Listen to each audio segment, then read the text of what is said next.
दोस्तों, वैदिक युग का अंत होते होते समाज का और विकास हुआ।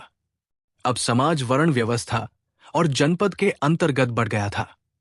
वर्ण व्यवस्था के अंतर्गत समाज अब ब्राह्मण, क्षत्रिय, वैश्य और शूद्र इन 4 वर्णों में बंट चुका था। जनपदों का विस्तार हुआ। यही जनपद धीरे धीरे महाजनपद में बदल गए और महाजनपद काल की शुरुआत हुई। प्राचीन भारत में 16 महाजनपदों का वर्णन किया गया है। इन्हीं महाजनपदों में से एक था मगध का महाजनपद, जो उस समय के सभी महाजनपदों में सबसे शक्तिशाली था। मगध में कई राजवंशों ने शासन किया, उनमें से एक है नंद वंश। ये वंश प्राचीन भारत का और मगध महाजनपद का पहला ऐसा शासक वंश था जिसने संपूर्ण उत्तर भारत को एकीकृत किया और एक शक्तिशाली साम्राज्य स्थापित किया। आज के वीडियो में हम नंद वंश के आरंभ, विस्तार, शासन प्रणाली, प्रमुख शासकों और इसके पतन की कहानी को विस्तार से समझेंगे। तो चलिए शुरू करते हैं। नंद वंश की दिलचस्प कहानी। नंद वंश का शासनकाल इतिहासकारों की आम राय के अनुसार 344 ईस्वी पूर्व से 322 ईस्वी पूर्व तक का रहा है। नंद वंश की कहानी शुरू होती है एक ऐसे व्यक्ति से जो शूद्र वर्ण और नाई जाति का था, जिसने मगध के चौथे राजवंश के राजा महांदी को सत्ता से हटकर 5वें राजवंश नंद वंश की स्थापना की। जिस व्यक्ति को इतिहासकारों ने अनेक उपनाम दिए हैं, उस व्यक्ति का नाम है महापद्म नंद। नंद वंश की स्थापना से पहले उस समय के दौर में क्षत्रिय राजवंशों का दौर था।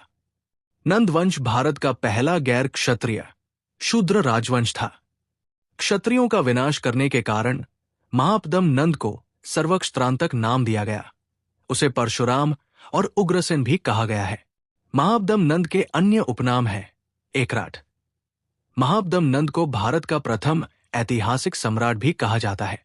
नंद वंश का शासन दक्षिण में कुरु से गोदावरी घाटी तक तथा पूर्व में मगध से नर्मदा तक फैला हुआ था। मगध साम्राज्य गंगा घाटी के ऊपरी और निचले हिस्सों पर स्थित था, जिससे इस क्षेत्र की भूमि काफी उपजाऊ थी। गंगा, सोन और चंपा नदियां मगध को 3 ओर से घेरती थी, जिसके कारण इस क्षेत्र का नाम मगध पड़ा। राजगीर और पाटलिपुत्र, जिसे वर्तमान में पटना कहते हैं, मगध साम्राज्य की राजधानी हुआ करती थी। महापद्म नंद के 9 पुत्र थे, जिन्हें नवनंद कहा जाता है, जिन्होंने महापद्म नंद के बाद नंद वंश पर शासन किया।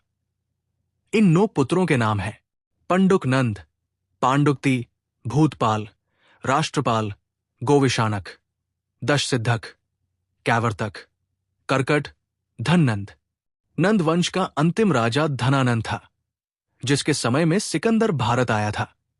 नंद वंश भारतीय इतिहास के महत्वपूर्ण हिस्से के रूप में जाना जाता है, जिसने समाज, राजनीति, अर्थव्यवस्था, सैन्य, संस्कृति और धर्म के विभिन्न क्षेत्रों में महत्वपूर्ण योगदान दिया। इस वंश ने भारतीय उपमहाद्वीप में शक्तिशाली साम्राज्य की नींव रखी और अपने शासनकाल के दौरान कई महत्वपूर्ण सुधार और उपलब्धियां हासिल की।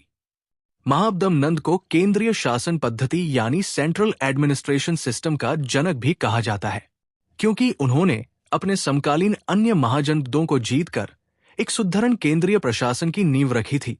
नंद वंश द्वारा किए गए सामाजिक सुधार की बात करें तो महापद्म नंद के शासन में निम्न वर्गों को न्याय और भागीदारी का अवसर मिला। नंद वंश के शासन के दौरान ही बौद्ध धर्म और जैन धर्म का प्रचार प्रसार हुआ। व्याकरण के महान गुरु पाणिनि महापद्म नंद के अच्छे मित्र थे। नालंदा विश्वविद्यालय का निर्माण भी नंद वंश के शासकों ने कराया। नंद राजवंश एक अखंड राजतंत्र था, जिसके पास अपार सैन्य बल, धन बल और जन बल था। नंद वंश का शासन भारतीय अर्थव्यवस्था के विकास और समृद्धि का प्रतीक था। महापद्म नंद के शासनकाल में किए गए कई आर्थिक सुधारों ने मगध को समृद्ध बना दिया। महापद्म नंद ने राज्य के भीतर और बाहर व्यापार को बढ़ावा देने के लिए व्यापारिक मार्गों की सुरक्षा सुनिश्चित की। उन्होंने व्यापारी वर्ग को प्रोत्साहित किया, जिससे व्यापार में वृद्धि हुई और राज्य को आर्थिक लाभ हुआ। नंद वंश ने कृषि क्षेत्र में भी सुधार किए, जैसे कि सिंचाई प्रणालियों का निर्माण और प्रबंधन। इसने कृषि उत्पादन को बढ़ाया और राज्य को आर्थिक दृष्टि से सशक्त किया। महापद्म नंद ने कर वसूली प्रणाली को व्यवस्थित किया और करों का उचित निर्धारण किया। इससे राज्य को पर्याप्त राजस्व प्राप्त हुआ, जो अन्य प्रशासनिक और सैन्य कार्यों में खर्च हुआ। नंद वंश के सैन्य बल की बात करें तो नंद वंश का सैन्य बल उसे समय के समकालीन अन्य साम्राज्य की तुलना में कई गुना अधिक था। नंद वंश की सेना में 2 लाख पैदल सैनिक, 20,000 घुड़सवार, 2,000 महारथी और 3,000 युद्ध हाथी थे। सिकंदर भी इतनी बड़ी सेना से टक्कर लेने का साहस नहीं कर सका और उसे वापस जाना पड़ा। आर्थिक रूप से बात करें तो केंद्रीकृत प्रशासन प्रणाली होने के कारण नंद वंश का शासनकाल आर्थिक रूप से बहुत ही समृद्ध माना जाता है। नंद वंश के शासकों ने बेहतर टैक्सेशन सिस्टम और भूमि सुधार और व्यापारिक सुधार के जरिए बहुत सारा धन अर्जित किया। कहा जाता है कि इससे पहले किसी भी राजवंश के पास इतना धन बल नहीं था। दोस्तों, वीडियो में आगे बढ़ने से पहले अगर आपने अभी तक हमारे चैनल द हिस्ट्री कैसल को सब्सक्राइब नहीं किया है तो चैनल को सब्सक्राइब जरूर कर ले और साथ ही बेल आइकन को प्रेस करें ताकि हमारी हर वीडियो की नोटिफिकेशन आपको तुरंत मिल जाए।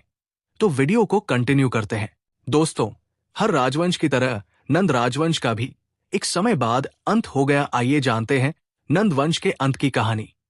नंद वंश का अंतिम राजा धनानंद था, जो धन का अत्यधिक लोभी था, साथ ही कुछ हद तक क्रूर शासक भी था।